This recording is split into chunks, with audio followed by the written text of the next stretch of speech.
தமிழ்நாட்டின் உள் மாவட்டங்களில் அடுத்த 5 நாட்களுக்கு வெயிலின் தாக்கம் அதிகமாக இருக்கும் என்று வானிலை ஆய்வு மையம் தெரிவித்துள்ளது. வளிமண்டலத்தில் நிலவக்கூடிய காற்றழுத்த தாழ்வு பகுதி காரணமாக 21ஆம் தேதி வரை மேற்கு தொடர்ச்சி மலை மாவட்டங்கள் மற்றும் தென் தமிழக கடலோர பகுதிகளில் ஒரு சில இடங்களில் லேசான மழை பெய்யக்கூடும் என்று வானிலை மையம் குறிப்பிட்டுள்ளது. வரும் 22 மற்றும் 23 ஆகிய தேதிகளில் மேற்கு தொடர்ச்சி மலை மாவட்டங்கள், டெல்டா மாவட்டங்கள், காரைக்கால் பகுதிகளில் இடி மின்னலுடன் கூடிய லேசான மழைக்கு வாய்ப்புள்ளதாகவும் சென்னை வானிலை ஆய்வு மையம் தெரிவித்துள்ளது. அடுத்த 5 நாட்களை பொறுத்தவரை தமிழ்நாட்டின் உள் மாவட்டங்களில் வெப்பநிலை இயல்பை விட 2 முதல் 3 டிகிரி செல்சியஸ் வரை உயர வாய்ப்பிருப்பதாகவும் குறிப்பிட்டுள்ளது.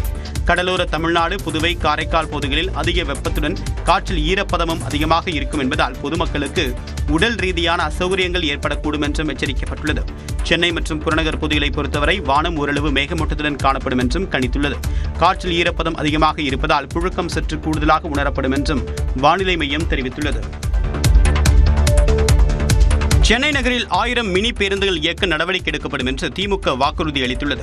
சட்டமன்ற தேர்தலுக்காக திமுக தேர்தல் அறிக்கை வெளியிடக்கூடிய நிலையில் சென்னை மாவட்டத்திற்கென்று பிரத்யேக தேர்தல் அறிக்கையை கட்சியின் தலைமையகமான அறிவாலயத்தில் முதலமைச்சர் மு க ஸ்டாலின் வெளியிட்டார்.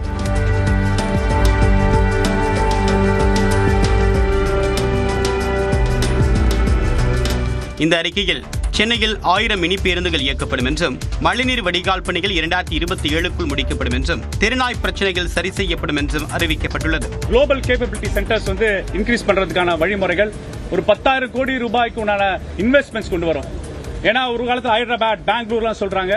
இப்ப சென்னை அதை மேட்ச் பண்ற அளவுக்கு, அது ஓவர்டேக் பண்ற அளவுக்கு ஒரு சர்வதேச சிட்டியா உருவாக்குறதுக்காக ஒரு 20,000 ஹை வேல்யூ ஜாப்ஸ் உருவாக்குறதுக்காக அந்த ஈகோ சிஸ்டத்தை உருவாக்க போறோம். குளோபல் டேலண்ட் கேட்வே திட்டத்தின் கீழ் உலகத்தர உட்கட்டமைப்பு உருவாக்கப்படும் என்றும், AI உள்ளிட்ட உயர்தர திறன் மேம்பாட்டு பயிற்சி மற்றும் ஆராய்ச்சி மையங்கள் அமைக்கப்படும் என்றும் அறிக்கையில் தெரிவிக்கப்பட்டுள்ளது. இந்த தேர்தல் அறிக்கையை தன்னுடைய எக்ஸ் தளத்தில் பகிர்ந்திருக்கூடிய முதலமைச்சர் மு க ஸ்டாலின், சென்னையின் வளர்ச்சி என்றாலே திமுக தான், திரும்பும் பக்கமெல்லாம் தெரியும் என்றும், உட்கட்டமைப்பு வசதிகள் அனைத்தும் திமுக உருவாக்கியவையே என்றும் பெருமிதம் தெரிவித்துள்ளார்.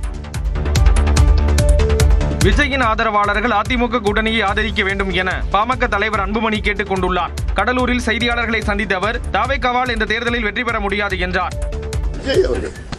விஜய் அவர்களுடைய நோக்கமே திமுகவை அகற்ற வேண்டும்.